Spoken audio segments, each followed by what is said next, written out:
Hello students. आज हम बात करेंगे ईटिंग डिसऑर्डर्स की।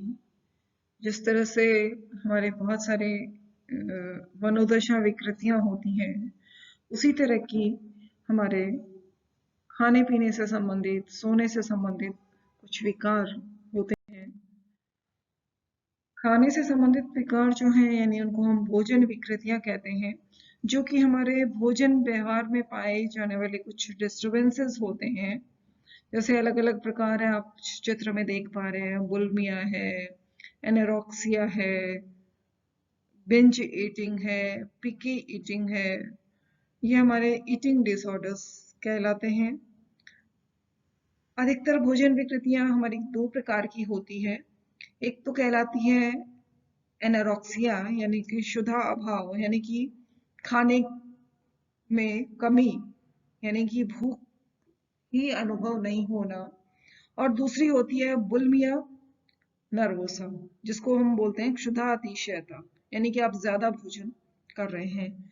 कम भोजन करना या भूख नहीं लगना और ज्यादा भोजन करना, दोनों ही परिस्थितियां जो हैं वो भोजन विकृतियों के अंतर्गत आती हैं।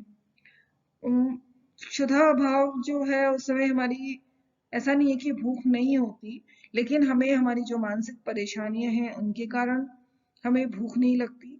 जबकि क्षुधा अतिशयता में व्यक्ति बहुत ज्यादा भूखा अपने आप को महसूस करता है, और दोनों परिस्थितियों में ये विकृति होती है। भोजन विकृति जो थी, इसको हमारे DSM-5 में सबसे पहले वर्गीकृत किया गया था। ये हमारे भोजन व्यवहार में पाई जाने वाली जो डिस्टरबेंसेस थे उनको बताती थी।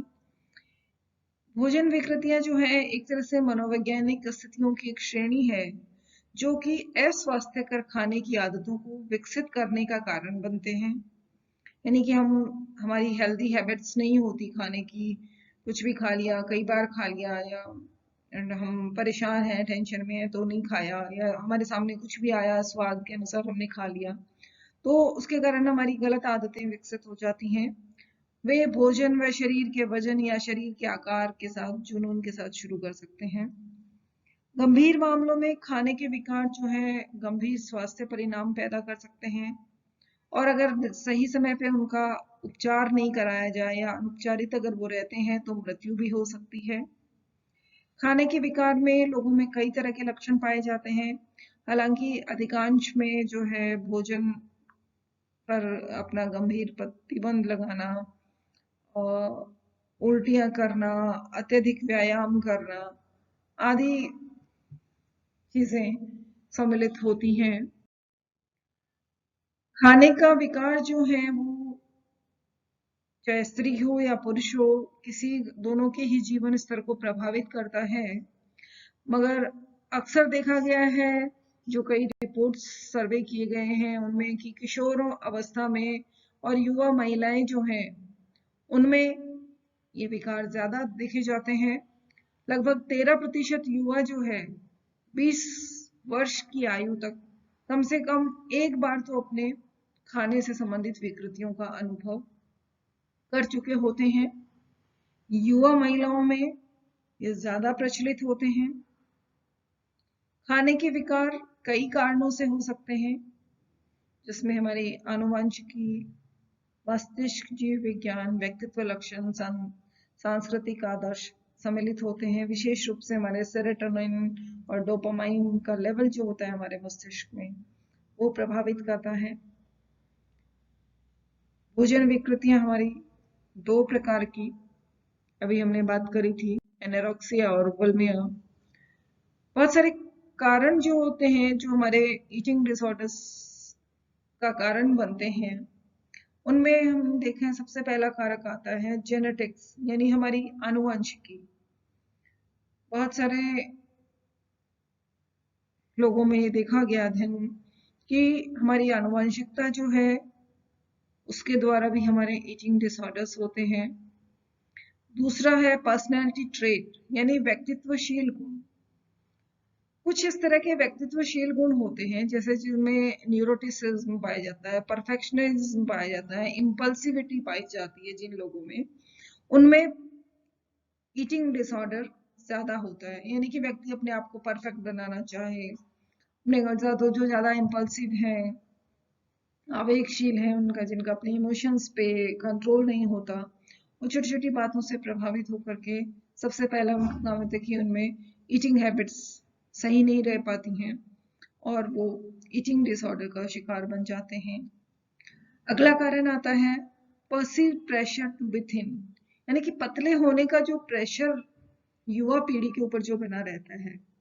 आजकल को हम जैसे देखें कि लोग बिल्कुल जीरो साइज फिगर को महत्व देने लगे हैं। जो हमारे आजकल की युवा पीढ़ी है जो फिल्म स्टार्स को या किसी और को देख करके जो है उनमें पतले रहने का जो एक प्रेशर बना हुआ रहता है, अपने आप को फिट एंड फाइन दिखाने का जो प्रेशर उनमें रहता है, इसलिए वो बिल्कुल कम खाना पसंद करते हैं या बिल्कुल अवॉइड करते हैं अपने आप को, या बहुत ज्यादा एक्सरसाइज करते हैं।